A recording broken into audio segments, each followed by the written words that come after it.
जय जय राम। सादा नमन परम प्यारे राम, परम पूज्य गुरुजन, परम दिव्यात्माएं और आप सबके मंगल आशीष लिए परमेश्वर अकारण कृपा करके अपने श्री चरणों में लेकर आए हैं। उनका बारंबार धन्यवाद, अनंत बार धन्यवाद। गुरुजनों की अकारण कृपा से वे हमें इस समय उपासक का आंतरिक जीवन के लिए लेकर आते हैं।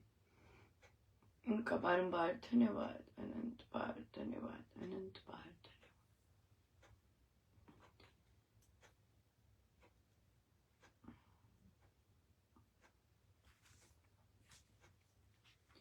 हम आगे चलते हैं। हाँ जी, आखिरी पंक्ति है 16। उपासक का जीवन गुण ग्रहण करने का, शुभ देखने का, मेल मिलाप का और परहित दृष्टि का होना बहुत उचित है। परहित दृष्टि, उपासक का जीवन गुण ग्रहण करने का। गुण ग्रहण करने कैसे करेंगे? गुण ग्रहण करना आना भी चाहिए। गुण हम ग्रहण करते हैं जब हम दूसरों के गुणों का वर्णन करते हैं। अगर हम जिसके भी गुणों का वर्णन करते हैं वो गुण अपने आप हमारे अंदर आ जाता है, कुछ और स्विच नहीं करना पड़ता। जैसे कि हमारे यहाँ पर मेरीलैंड के सत्संग में बुजुर्ग आई थिंक 65+, जैसे हम लोग के यहाँ होता है, वहाँ भी वे लोग सीख रहे हैं। अमृतवाणी जी सीख रहे हैं, राइट। और तो ये बहुत सुंदर बात है। ये ऐसी चीजें, और हम लोग यहाँ पे बताते इसलिए हैं ऐसी चीजें ताकि इनका बीजारोपण हो। कोई ऐसा नहीं कहे अब कैसे, क्योंकि राम नाम वाला साधक कुछ भी कर सकता है। राम नाम के साधक में इतना पोटेंशियल होता है कि वो कुछ भी करने का अगर सोचता है वो हो जाता है। उसके पास राम मंत्र है। मंत्र is like magic, it is magic. फिर शुभ देखने का कि जो हो रहा है शुभ हो रहा है, राइट। इसमें शुभ देखना, और फिर मेल मिलाप का और परहित दृष्टि का होना बहुत उचित है। अब क्या हुआ कि मेल मिलाप का जैसे बोलते हैं, तो इस बार जब सत्संग में गए तो बच्चे आए हुए थे, और मैं यूजुअली बच्चों के साथ रुक के बहुत बहुत बच्चे बहुत कम मिलते हैं तो मैं करके मिलती हूँ। पर उस समय क्योंकि सत्संग समाप्ति थी और बहुत रौनक लगी हुई थी बाहर, सत्संग समाप्ति नहीं थी, जाप हो रहा था, तो मैं जाप से पहले चले गई। मुझे कितनी बार हुआ कि मैं सबसे एक एक करके मिल लेती, लेकिन फिर आया कि नहीं, तेरी उस समय तो सत्संग से निकली थी, जो आया था वहां पे वो कर दिया, स्पेशल नहीं मिली। क्योंकि अगर मैं स्पेशल बात करती तो फिर नीचे भी जाप में आवाज आनी थी और बच्चे थे। पर मुझे लगा ये बात मेरे पास रही, जैसे महाराज भी मेल मिलाप कर रहे हैं कि मैं बच्चों से जरूर मिलके और प्यार करके आ सकती थी। पर बोला जाता है ना, बच्चे आए हैं कितनी देर बाद, बोला जाता है। तो फिर मुझे बाद में यही लगा कि नहीं, महाराज ने ठीक ही करवाया कि तुम्हारी उस समय वो नहीं थी कि तुम बात कर सकती, तुमने अपना काम किया। और वो चीज मुश्किल, कई बार मुश्किल होता है, तो इट्स ओके। परहित दृष्टि का होना उचित है। ये परहित दृष्टि दूसरे का परहित हो, राइट। जैसे कि कई चीजें होती, बच्चों के लिए भी होती है कि हम बच्चों को बोलते हैं कि आप ये मत कीजिए, आप ऐसा कर लीजिए, हम बोलते हैं। और हमारा इंडियन कल्चर भी ऐसा ही है कि भी पेरेंट्स बोल रहे हैं तो सुनना ही है, वो ठीक ही बोल रहे होते हैं।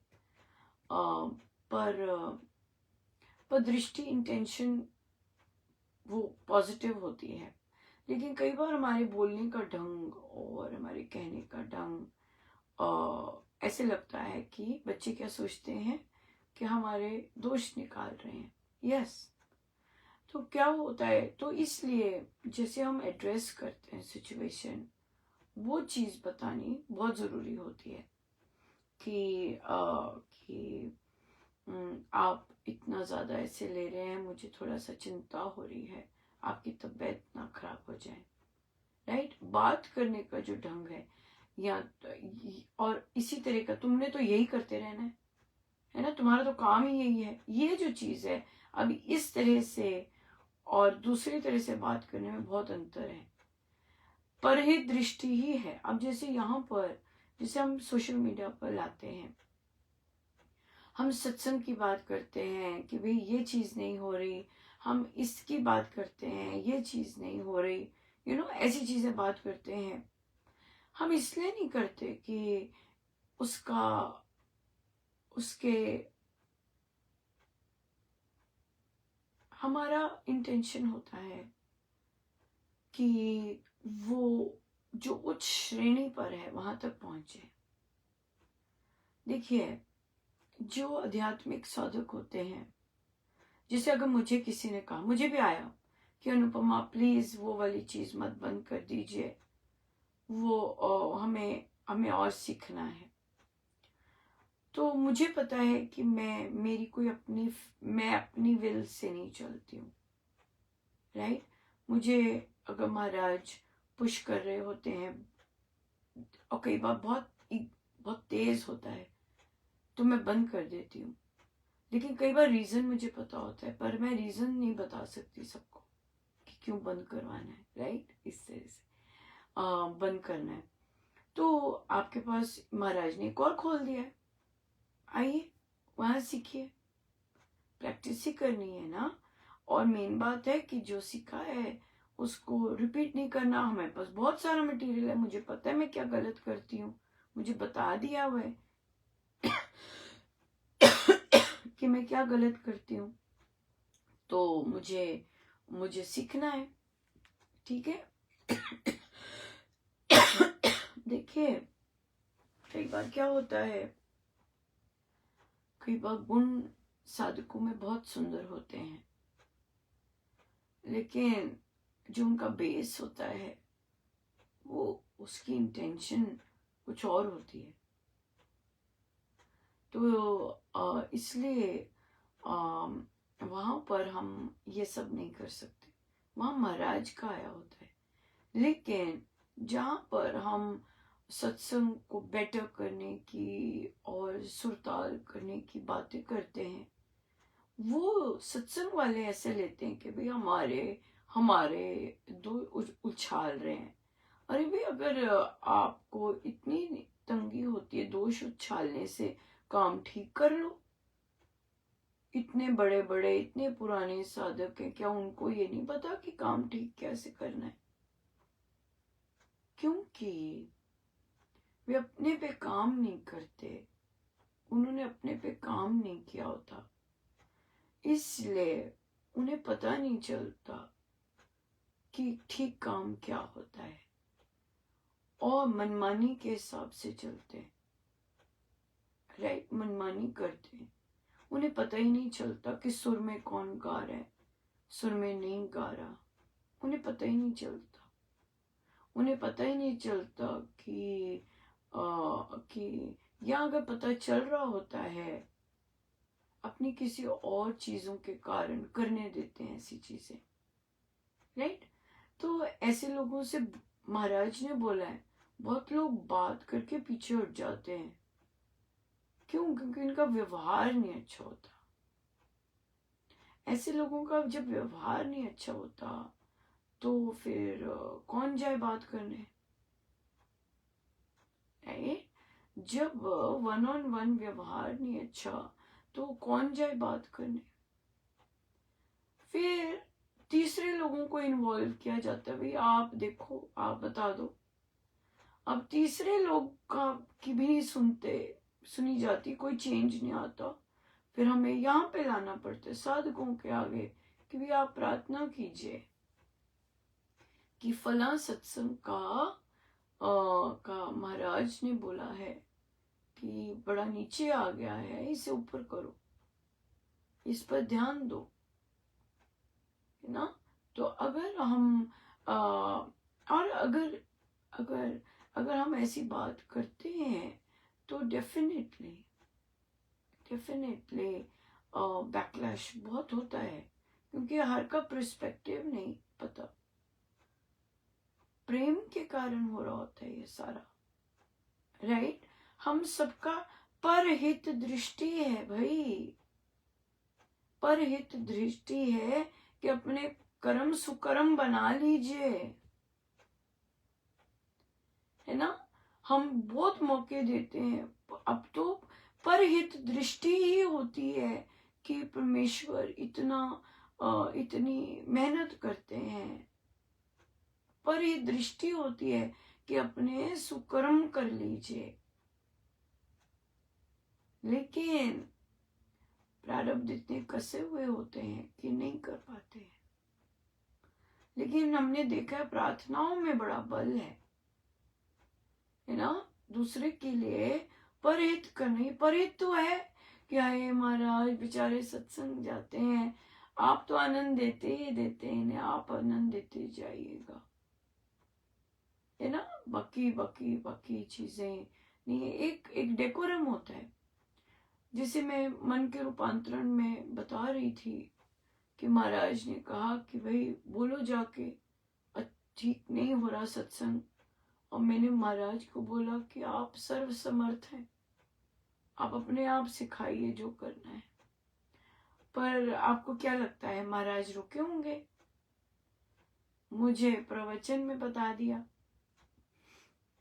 तुम्हारी कोई इच्छा नहीं है पर मेरी तो इच्छा है। फिर आपको क्या लगता है कि मैं रुकी होंगी? नहीं। फिर मैंने लिख दिया उनका कि मैं आना नहीं चाहती थी, पर महाराज ने मुझे कहा 2 बार, तो इसलिए मैं आ गई। और तो ये लिखा कि श्री राम शरणम का सत्संग ट्रेनिंग ग्राउंड नहीं है। हमें याद है, मैं याद कर रही थी, कोई उठपटांग सा कोई भजन गाने वाला आ जाता, हाहाकार मच जाता साधका के पीछे कि भाई गाने किसने दिया, कौन लाया, किसने अलाउ किया ऐसे हो जाता था। सो हमें वो चीज बरकरार रखनी है कि हमारा इतना उच्च स्टैंडर्ड है, वो वैसे ही रखना है।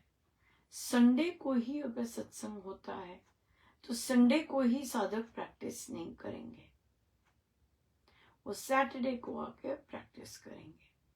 जम्मू में ऐसे होता है, बड़ा अच्छा कर रहे हैं वो, सैटरडे को इनकी लगती है प्रैक्टिस की, वे लोग आते हैं प्रैक्टिस करते हैं, बड़ा अच्छा कर रहे हैं और उन्होंने शुरू किया है।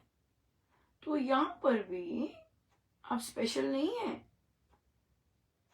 लिखा महाराज ने, आप स्पेशल नहीं है कि आप यूएस में है तो आप सोचें आप स्पेशल है, कि अगर यूएस में है तो बेकार सा सत्संग चल सकता है। हाँ, बहाने दे दो हमारे पास लोग नहीं है, नहीं, जो है लोग फिर उन्हीं से काम चलाइए, लेकिन स्टैंडर्ड नीचे नहीं करना। सैटरडे को आके प्रैक्टिस कीजिए, आपस में मिलके प्रैक्टिस कीजिए, ढोलक हारमोनियम, पर संडे को आप ऐसा नहीं आ सकते। Sunday is not your training practice भी। हम जी महीने में एक बार ही आ सकते हैं, तो हम महीने में एक बार ही आके वो जैसा है वैसा दे सकते। क्यों भाई, क्यों देंगे आप, क्यों देंगे आप ऐसा? क्योंकि आप में श्रद्धा नहीं है श्री राम शरणम के प्रति, आप में गुरु भाव नहीं है, आपके गुरुदेव वहां बैठे हैं, आप में गुरु भाव नहीं है कि आप ऐसा टुकटा फुट्टा दे देते हैं वहां पे बैठ के।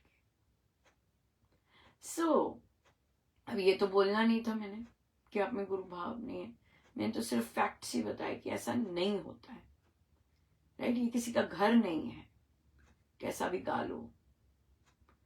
आप देखिए, जब महाराज ने मुझे आदेश दिया कि आप वहां जाके बात कीजिए और भजन की ड्यूटी लीजिए, क्योंकि मैंने महाराज को लिखा था मेरे में बहुत आलस है महाराज, तो महाराज ने इसका तोड़ ये दिया था कि चलो जाओ, ड्यूटी करो, सेवा करो, ताकि आलस्य कम हो। स्टूडेंट थी तो फिर तो मंदिर में होता था सत्संग। उन्होंने देखा कि अच्छा महाराज ने पत्र लिखा है, पत्र दिखाया, दे दी ड्यूटी। पर जैसे ही श्री राम शरणम का निर्माण हुआ, ओ आपने बोला आंटी मैंने तैयार कर लिया है, चलो भाई सुनाओ। संडे को तो सवाल ही नहीं, दूसरे दिन आके करो प्रैक्टिस, क्योंकि रोज होता है। अच्छा आ जाओ मंडे को सुनाओ। सब जगह ऐसे होता है, रोहतक ये सब जगह ऐसे ही होता है। हम क्यों विशेष बने भाई? इतने अमीर अमीर लोग हैं, क्यों नहीं आ सकते दिन में एक बार और? हाँ भाई, इतने, हाँ क्यों नहीं आ सकते हफ्ते में एक और बार प्रैक्टिस करें और फिर संडे को अपना बेस्ट दें। संडे को साधक आते हैं, वो साधना करते हैं, वो साधना की स्थली है, प्रैक्टिसिंग स्थली नहीं है। राइट, बिल्कुल। सो ये लिखवाया महाराज ने। एक और चीज लिखवाई कि अगर इन लोगों को जो भी प्रैक्टिस कर रहे हैं अप्रूव किया है किसी सीनियर साधक ने, तो इसका मतलब ये तो फेवरेटिज्म हो रही है। आपने फेवरेटिज्म की कि वो तैयार भी नहीं है, आता भी नहीं है, फिर भी उन्हें कह दिया गाओ। फेवरेटिज्म किया आपने। और जो फेवरेटिज्म करता है कि आप गलत भी गा सकते हैं, ऐसा वैसा भी गा सकते हैं, इसका मतलब उनकी हमारे सत्संग के प्रति इंटेंशंस अच्छी नहीं है। सिंपल बात है। मैं क्यों अलाउ करूंगी गलत गाना या गलत ऑफर करना? मैंने वहां लिखा महाराज, मैंने क्या लिखना, महाराज जी लिखवाते जा रहे थे, अब ऐसा कोई मैं थोड़ा ना लिख सकती हूँ। तो महाराज कहते कि भाई परफॉर्मेंस होती है, ये लोग परफॉर्म ही करते हैं। फ्यू ऑफर, ब्रैकेट्स में लिखा ओनली फ्यू ऑफर, बाकियों की तो परफॉर्मेंस ही होती है। परफॉर्म कर रहे हैं ना, अच्छा परफॉर्म करें ना फिर, क्योंकि गुरु भाव तो है ही नहीं। गुरु भाव होता तो परफॉर्म नहीं करते। राइट ऐसा सो इसलिए ये श्री राम शरणम मैंने मुझसे सांबा में भी बुलवाया कि भाई अब वो दिन नहीं है, न ही वो रात है, अब श्री राम शरणम है। मंदिर की बात नहीं कर सकते अब आप। जो आदतें मंदिर में थी अब आप यहां नहीं ला सकते वो आदतें। नो, यहाँ तो टोटल निरपेक्ष, अगर एक को दिया है सबको ही देना पड़ेगा। अगर एक के साथ ऐसा है दूसरे के साथ ऐसा है, ये श्री राम शरणम नहीं है। नहीं कर सकते ऐसे। वो लेवल लगते ही सब पलटी सब काया पलट जाती है, सब कुछ अलग हो जाता है। मंदिर में आप जो मर्जी कीजिए, पर श्री राम शरणम लगा है जहां पर, वहां नहीं कर सकते। तो इसलिए परहित है ये, इसलिए परहित की कैटेगरी में आता है। और निरपेक्ष, निष्काम, है ना। यहाँ पे तो लोगों को, क्योंकि साधकों ने स्वामी जी महाराज के नियम नहीं किए हैं, इसलिए उन्हें नहीं पता कि ये परहित की कैटेगरी में आता है। अपने आप का उत्थान करना, अपने कर्मों का, सत्कर्मों का उत्थान करना, ये सब है। अब देखिए महाराज ने बोल दिया, हमारा 2 साल पूरे होंगे कल। महाराज ने बोल दिया कि भाई जो तबले के साथ और वो के साथ नहीं करेंगे, बस अब हमें तबला भी चाहिए, हमें हारमोनियम भी चाहिए। तीसरा साल चढ़ गया। आपको गलतियां पता है आपकी, आपने नोट की हुई हैं, देखिए। और आप वही वही गलतियां लेके आते हैं। क्यों भाई? ट्रेनिंग ग्राउंड है क्या ये? कितने साल ट्रेन करना है ना उसी चीज में, है ना। ये तो आपको लिखवाया हुआ है, क्या आप करते हैं, कहाँ गड़बड़ है, बार बार कोई कैसे बताए। वही चीज कीजिए जब तक पक्की नहीं हो जाती। और यहाँ तो महाराज बहुत मौके देते हैं। अब जैसे कल पाठ आएगा, रामायण जी का पाठ आता है, और सॉरी अमृतवाणी जी का पाठ होगा, अखंड लाइव आता है, रिकॉर्डिंग सुनिए ना जाके। हम क्या बताएं? जो आप अपनी गायन करते हैं, अब तो रिकॉर्डिंग है सारी की सारी, सुनिए उसे। मेहनत करने की बात है, मेहनत कीजिए तभी मिलता है कुछ। तो वहां सुनिए, अपनी रिकॉर्ड होती है, लाइव भी होती है, दूसरी भी रिकॉर्ड होती है, उससे सुनिए कहाँ कहाँ गड़बड़ की। और सबने देखे हुए हैं, सबको पता है श्री राम शरणम में अमृतवाणी जी कैसी होती है। उसके बावजूद हिम्मत करते हैं ऐसी अमृतवाणी लाने। ये कर्म गिर रहे होते हैं जो, उनको बचाने का प्रयास होता है। गिरते मत जाइए, राइट? गिरते मत जाइए, रोकिए अपने आप को, संभालिए। लुढ़क रहे हैं, संभालिए, इतना ज्यादा मत लुढ़किए, राइट। सो या बहुत मुश्किल होता है। तो ये परहित है, ये सब परहित होता है। सत्संग के लिए इम्प्रूवमेंट करवाना, साधकों को प्रैक्टिस करवाना कि नहीं भाई ऐसा नहीं गाना, मेहनत करके आओ। नो, ऐसा नहीं गा सकते, ऐसा नहीं गा सकते, मेहनत करके आओ। अब कल भी जैसे मैं चांस इसलिए देती हूँ कि अब सुधर गए होंगे, पर सुधरते नहीं है साधक। कई बार कितने कितने महीने के बाद मैं ड्यूटी लगाती हूँ, मेरा अंदर से होता है कि अब सुधर गए होंगे, ये वाली इनकी जो प्रॉब्लम है ठीक हो गई होगी ना। ठीक नहीं होती, वैसे ही आ जाते हैं, वैसे ही आ जाते हैं। तो क्या हो गया? देखो लाइव रिकॉर्डिंग सुनो, बड़ा मजा आएगा सुन के क्या कर रही थी मैं रिकॉर्डिंग में। सुन सकते हैं, सुननी चाहिए, सुननी चाहिए। फिर कभी वापस वैसे काम करने में हिम्मत नहीं करेंगे। अगर हिम्मत करेंगे तो इम्प्रूव करके करेंगे। रिकॉर्डिंग सुननी चाहिए, इसीलिए हो रही है रिकॉर्ड कि आप बेटर हो, इम्प्रूव हो, कैसा रहा आपका ये सब परहित। यस, परहित। ये सो गुरुजनों का बहुत बहुत धन्यवाद। हम परहित देखें, ढंग से देखें। बच्चों को भी बोलना है, बड़े प्यार से बोलने कि बेटा मुझे ऐसे लग रहा है, इससे ऐसा हो जाएगा, आपको ठीक लगे आप ये कीजिए। ये बात है, बताना तो जरूरी है ना, बताना जरूरी है। अच्छा ये ले लेना, ये ले लो, बताना तो जरूरी है। मुझे ऐसे लगता है, या हम ऐसा करते थे, बताना तो जरूरी है। ले ना ले ये हमारे अंदर नहीं है। तभी महाराज ने मुझे भेजा कि तुम्हें बताना तो जरूरी है। हो सकता है पता ही ना हो, तुम्हें बताना जरूरी है। ले ना ले, करे ना करे, अपनी मर्जी है, अपनी मर्जी। ठीक है जी, आइए हम सीधे होके बैठे, अपने प्रभु अपने गुरुजनों के श्री चरणों में बारंबार नमन अनंत।